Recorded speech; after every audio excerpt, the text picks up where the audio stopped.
Hey, this is The Social Tea, and I'm Sharonda Lee.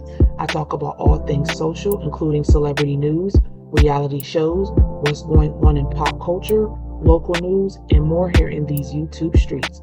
Now, we know folks always get in their feelings about what's said here on social media, so I must say, what's stated here is alleged, my opinion, and for entertainment purposes only. Make sure you visit my website at www.thesocialteatalkmedia.com and also follow me on all platforms: Facebook, Instagram, Twitter, also known as X, and TikTok. Also check out my podcast, The Social Tea, Off the Air, on Amazon Music, Apple Podcasts, iHeartRadio, and Spotify. Now, y'all, I stay on ready, so make sure you subscribe to my backup channel. I am Sharonda Lee, The Social Tea, here on YouTube.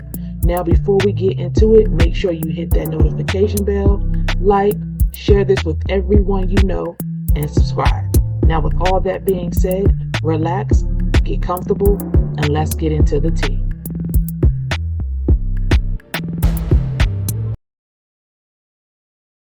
Hey, so what are your thoughts on part one of The Real Housewives of Potomac, the reunion? I must say all the ladies looked absolutely stunning. Even Gizelle with her miserable ass. It's promising start to the reunion compared to the rest of the season, which didn't quite live up to everyone's expectations. Let's face it, this season fell completely short. Robyn seemed to miss the mark yet again for the 100th time. And as a reality show personality, you're expected to showcase your life, the good, bad, and the ugly.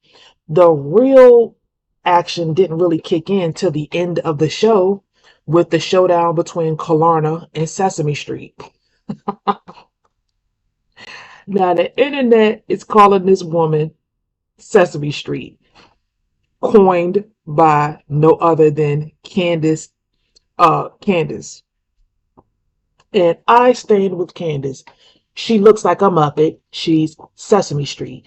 And I will always back Candiace on this aspect because this woman came out of nowhere and pretty much started to say that Chris was hitting on her, and we've seen the tape. He wasn't even looking at her.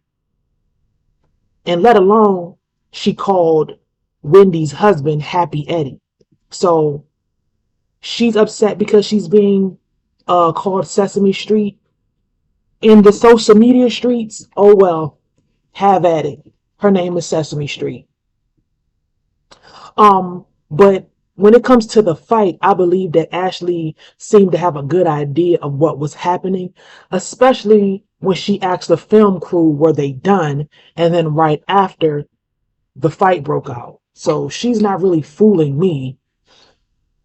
Mia undeniably did bring the drama this season, and she is ensuring her return for season 9. Did y'all notice Gizelle not sitting next to Andy? That's a clear sign that her time may be running out. Moving along, Ashley is not leaving Michael anytime soon. He's her safety net, and it might not be love between them two, but he provides security, and there's nothing wrong with that. I just wish she will admit that and stop coming up with this farce of she's divorcing Michael, which I don't believe. But I recall hearing a theory somewhere here on YouTube, and I can't remember, that Ashley and Michael orchestrated a fake divorce to spare Michael from being on the show, pressuring him from being and appearing on this show. Considering his past controversies and struggles, I don't remember who the content creator was, but I do believe them. Because this is what, year 2 going on year 3 that Ashley and Michael was going for a divorce. So maybe Ashley might have thought about it and found out she wasn't going to get nothing. But she does make a pretty coin on this show. So I don't understand why she wouldn't leave and do anything on her own. But I digress. It's Ashley's life. I think she's lying about her and Michael getting a divorce. But anyway. Now, Mia is more likely to get divorced before Ashley does. Now, let's skip and talk about Robyn. It's quite telling. She mentioned that she was waiting for Karen to address her marriage issues. Seriously, girl, that's your man. You own that shit. It's a clear case of dodging responsibilities. And Andy can see all the brewing conflicts among these women, especially Candiace, Gizelle, and Robyn. Despite everyone being willing to own up to their actions, including Candiace, when it comes down to Gizelle and Robyn, they just wanted to deflect blame. I'm not a fan of Gizelle and Robyn. And Robyn seems to follow Gizelle blindly, just like in her relationship with Juan. It's evident. I just believe that he knows he could take advantage of her. And you can clearly see the lack of self-esteem. It's glaring. When Andy hinted at the need for reconciliation at the beginning of the show, it was, I think, a warning. It was essentially him saying, bitches, get y'all shit together.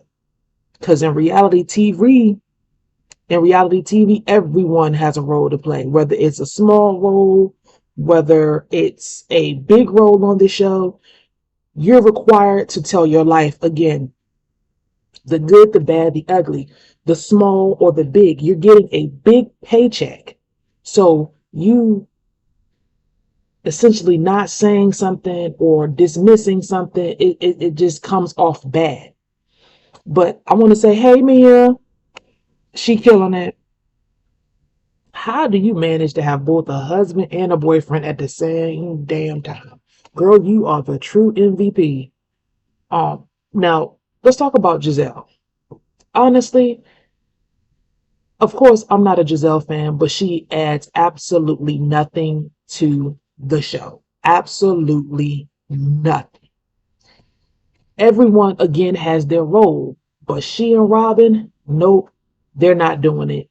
Regardless of what people say about Candiace, Candiace brings it. That signature cry that everybody laughs at, believe it or not, is her trademark.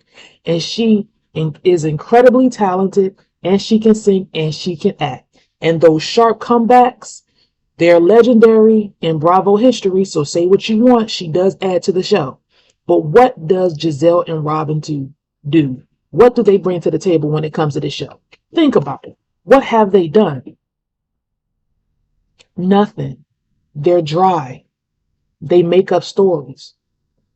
They want to know about everybody else's lives, but refuse to open up about their own. They're quick to question everybody else's lives while coasting along, getting a free paycheck. Who else do you know can sign up and get a free paycheck on reality TV without lifting a finger? These two. Share your thoughts and comments, and I'll see you in the next video.